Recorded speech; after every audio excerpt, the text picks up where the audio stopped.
In case you haven't seen the news recently, Carowinds has been under quite a lot of controversy. One of their headlining attractions, Fury 325, had a huge issue where one of the main support columns split in half whilst riders were still being dispatched. So what actually happened? Because some stuff you might have seen about this topic on the news is just absolute lies. I could so easily go off on a tangent, but make sure you never get your rollercoaster news from a source such as The Sun or Daily Mail online. Anyway, Fury 325 is an intense Bolliger and Mabillard sit-down hypercoaster, which can be found at Carowinds in North Carolina. The coaster opened back in 2015 and had a seamless history of safety, enjoyment, and it was well regarded as a great coaster. Then this crack formed in about July this year. Now, the crack must have gone unnoticed because steel supports don't just split in half overnight. It could have easily started as a hairline crack and then got worse as hundreds of trains pass over it every single day. It's not really that uncommon for supports on intense roller coasters to occasionally crack. However, it's usually picked up before it gets this bad. In most cases, all roller coasters at a theme park will have a track and support inspection prior to opening to guests. And Fury 325 is such a massive coaster, it could quite easily have gone unnoticed. Around June 30th of this year, when a guest actually noticed they could see light coming from around the support,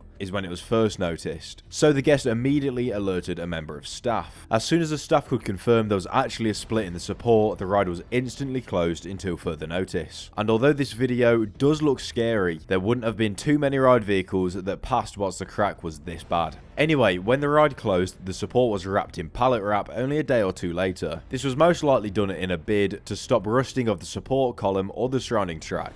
Good move from you, Carowinds. During this time, the ride manufacturer B&M were alerted and started making a brand new support beam as soon as they could. And since then, B&M have delivered and installed the new support. But before it can open, very extensive testing will be done. But who is actually at fault for this? Well, I can't find a law which states all track must be inspected before the ride opens to the guests. However, it is a precaution that many theme parks do anyway. So the blame does technically fall on B&M. And this is because when the ride was being designed, they are responsible for ensuring the correct kind of support is placed in the right area. For example, you might have noticed some larger supports which look a bit chunkier than others on some big roller coasters, usually in high stress areas. But due to good communication from a park guest and the quick reactions from Carowinds and B&M, the issue was resolved easily and safely. Not a single person was hurt as a result of the crack in the support, and it wasn't dangerous because the track is strong enough to hold itself. I mean, just look at Stealth at Thorpe Park. There's lots of track at the top with no support, which really does just show how strong a roller coaster's track is. As we said before, this whole issue was blown massively out of proportion by the media, so hopefully this video has helped you clear up what's actually happened. But although we don't know, and probably will never know the true cause of this crack, I can confidently say that Fury 325 is very safe, has been always very safe, and will continue to be very safe for the rest of its lifespan.